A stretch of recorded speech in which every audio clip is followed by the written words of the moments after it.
Hello welcome back to my YouTube channel.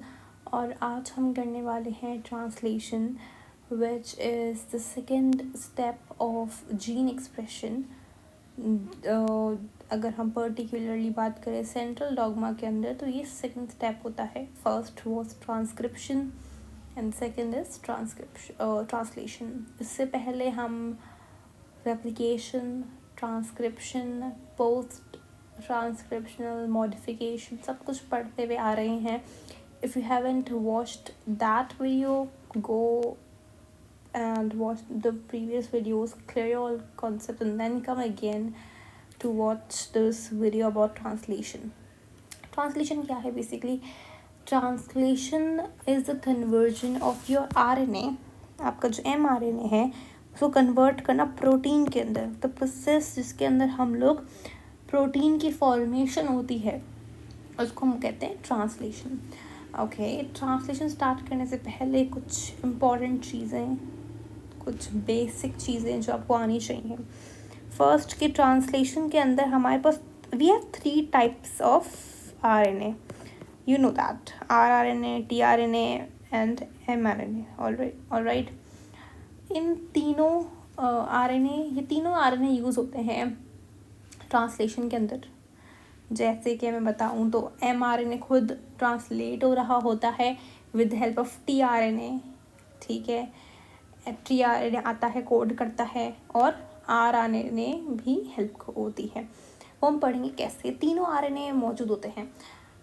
Question MCQs क्या आएगा यहाँ से? MCQ एक आ सकता है कि सबसे अबंडेंट RNA कौन सा है। मैं पूछूं आपसे सबसे अबंडेंट RNA इसमें से कौन सा है? मैंने आपको 3 नाम बताए RNA के, mRNA, rRNA, tRNA। इन तीनों सबसे अबंडेंट कौन सा? तो इन तीनों सबसे अबंडेंट है आपका rRNA।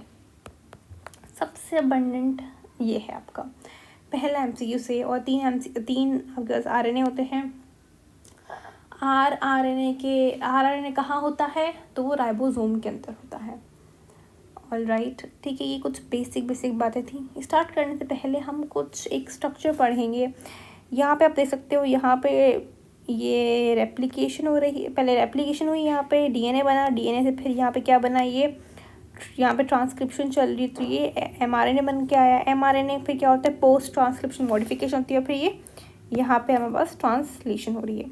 अब पढ़ने से पहले हमें थोड़ा सा स्ट्रक्चर देखना पड़ेगा tRNA का। tRNA stands for transfer RNA, ठीक है। अब ट्रांसफर RNA को हम एक और वर्ड लिखते हैं बहुत अच्छा सा, tRNA। यस को हम लिखते हैं एडाप्टर मॉलिक्यूल, इसको हम एडाप्टर मॉलिक्यूल भी बोलते हैं। अब हम थोड़ा स्ट्रक्चर देखते हैं हमारे tRNA का। जैसे कि हमने बताया था, हमारा जो mRNA होता है वो क्या होता है, 5' to 3'। ये भी ऐसे ही है, 5' to 3', ठीक है। अब इसका जो 3' एंड है, सबसे इम्पोर्टेंट बात यहाँ पे नोट कीजिएगा, जो 3' एंड होता है ये होता है अनपेयर्ड। अनपेयर्ड मतलब किसी चीज़ से अब ये पेयर नहीं हुआ, ये पेयर होगा, आगे जाके होगा। तो यहाँ पे आपको बेसिक बात याद करनी है कि 3' एंड जो है दैट इज़ अनपेयर्ड, वो पेयर्ड नहीं है, ठीक है। ये पेयर आगे जाके होगी, यहाँ पे कुछ अमाइनो एसिड्स की अटैचमेंट होगी, ठीक है। उसके बाद मैं बता दूँ तो आपका जो हमारे पास बोलते हैं ना कोड, एंटी कोड कहाँ पे है, ये 3' एंड है, ये T लूप है, 4 लूप्स होते हैं, ठीक है। ये है आपका एंटी कोडॉन, यहाँ पे आपका एंटी कोडॉन लगा हुआ है। कोडॉन क्या है? 3 न्यूक्लियोटाइड सब साथ आती हैं, उसको हम बोलते हैं कोडॉन। कोडॉन लगा हुआ होता है mRNA की सीक्वेंस पे, ठीक है। उसको रीड करता है कौन? ये एंटी कोडॉन, ये एंटी कोडॉन। इसका लूप होता है, इसको हम बोलते हैं एंटी कोडॉन लूप, ठीक है। बात याद करने की 2-3 चीज़ें हैं यहाँ पे। एक तो इसका स्ट्रक्चर कुछ इस तरीके से दिखता है ये, ठीक है।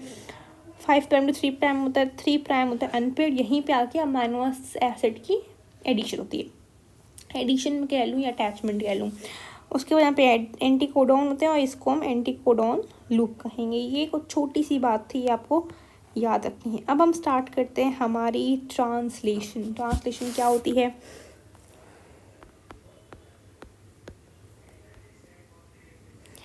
ये आपको क्लियर होगा।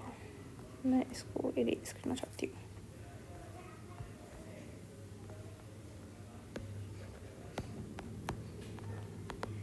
ट्रांसलेशन के टोटल होते हैं 4 फेजेस कह लें या कोई स्टेप्स कह लें, तो उसके 4 स्टेजेस होते हैं। ठीक है, पहला स्टेज जिसको हम बोलते हैं प्री इनिशिएशन में बोलते हैं, या मैं बोलती हूँ एक्टिवेशन ऑफ अमाइनो एसिड्स, ए लिखा जाता है। आपको पता है, फॉर एग्जांपल मैं बोलती हूँ ये मेरे पास है न्यूक्लियस, ये मेरे पास न्यूक्लियस है, ठीक है, और ये मेरा पूरा सेल है, ये सेल है। एक मिनट इसको अच्छे से बनाते हैं ताकि बात समझ आ जाए पूरी। पहले मैंने स्टेप बोला क्या है,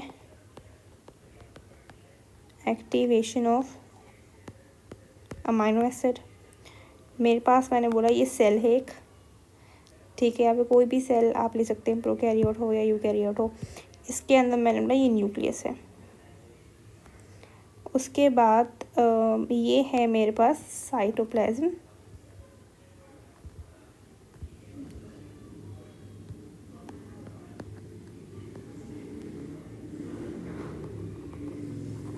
ये साइटोप्लाज्म है। हमने बोला अभी जो हमारे पास mRNA वो है 5 प्राइम टू 3 प्राइम।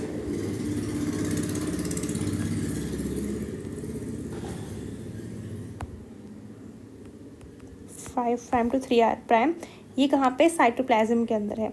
यहाँ पे आप देख सकते हैं ये अमाइनो एसिड्स पड़े हुए हैं, ठीक है, हमारे साइटोप्लाज्म के अंदर यहाँ पे अमाइनो एसिड्स रखे गए हैं। मैं इसका कलर चेंज कर लेती हूँ, मैं इसको कर लेती हूँ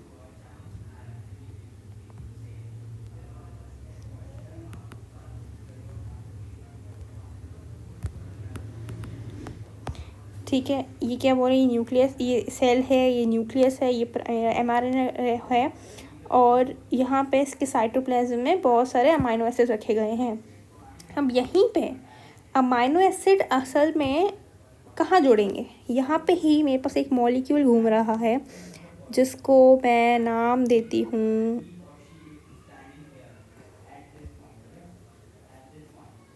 ये है मेरे पास tRNA। आई नो कुछ अजीब सा ही है, ये है मेरे पास tRNA रखा हुआ है, ये रहा आपका tRNA। ये tRNA ये यहाँ पे साइटोप्लाज्म में पड़ा हुआ है।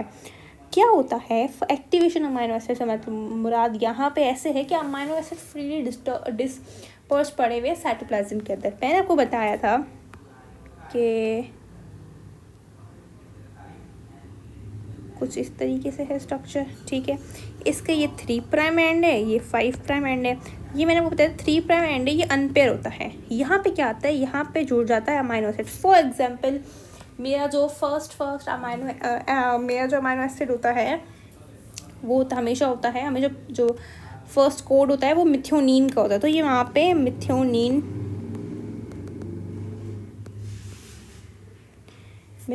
बोलेंगे। लेट मी एक मिनट कंफर्म करने दें मुझे। यहाँ पे एक अमाइनो एसिड पड़ा हुआ है, ठीक है, समझ लो कोई भी अमाइनो एसिड है, जैसे कि मैंने बोला ग्लाइसिन एक अमाइनो एसिड है, कोई भी हो सकता है। ये यहाँ पे आके इससे अटैच हो जाएगा 3 प्राइम एंड को। इस प्रोसेस को हम बोलते हैं चार्जिंग ऑफ tRNA,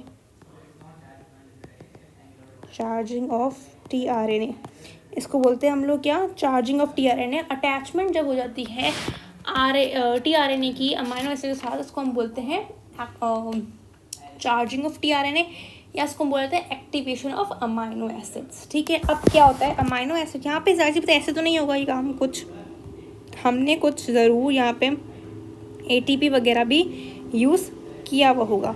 तो क्या होता है, हम इस प्रोसेस को अमाइनो एसिड से हमने यूज़ करते ATP, ठीक है, ATP हम यूज़ करते ताकि ये ज्वाइन हो जाए, आपस में अटैच हो जाए, किससे, tRNA से।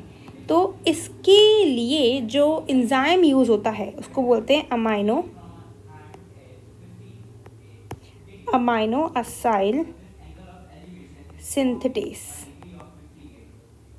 अमाइनो असाइल सिंथेटेज हमारे पास एंजाइम होता है और इस प्रोसेस को हम बोलते हैं अमाइनो असाइलेशन।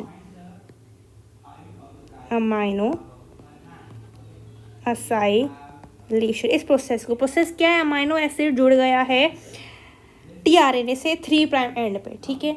और विद द हेल्प ऑफ, जाहिर सी बात है कोई भी काम करते हैं एटीपी के बगैर तो कोई काम होना ही नहीं है। एंजाइम लगता है अमाइनो असाइल सिंथेटेज और इस प्रोसेस को हम बोलते हैं अमाइनो असाइलेशन, ठीक है। अच्छा, यही बात थी, 3 प्राइम एंड पे जुड़ गया। इस प्रोसेस को हम बोलते हैं, ये हमारा फर्स्ट स्टेज था, इसको हम प्री इनिशिएशन भी बोल सकते हैं, इसको हम एक्टिवेशन ऑफ अमाइनो एसिड भी बोल सकते हैं, इसको चार्जिंग ऑफ टीआरएनए भी बोल सकते हैं। ये फर्स्ट स्टेज था ट्रांसलेशन का। हमने कुछ काम नहीं किया, हमने अभी तक सिर्फ हमारे अमाइनो एसिड को टीआरएनए पे जोड़ दिया है और कुछ नहीं हुआ। इसमें थोड़ी सी एटीपी इस्तेमाल हुई है, कुछ एंजाइम्स यूज हुए जैसे कि अमाइनो असाइल सिंथेटेज, और इस प्रोसेस को बोला जाता है अमाइनो असाइलेशन, ठीक है। हमने सिर्फ इतना काम किया है कि अमाइनो एसिड जो हमारा पड़ा हुआ था साइटोप्लाज्म में वो जुड़ गया है 3 प्राइम एंड के, टीआरएनए के 3 प्राइम एंड पे जुड़ गया है और कुछ भी नहीं हुआ अभी तक। So I hope this first phase is clear to you. We will be discussing more stages of translation in my next video. Till then, take care and bye bye.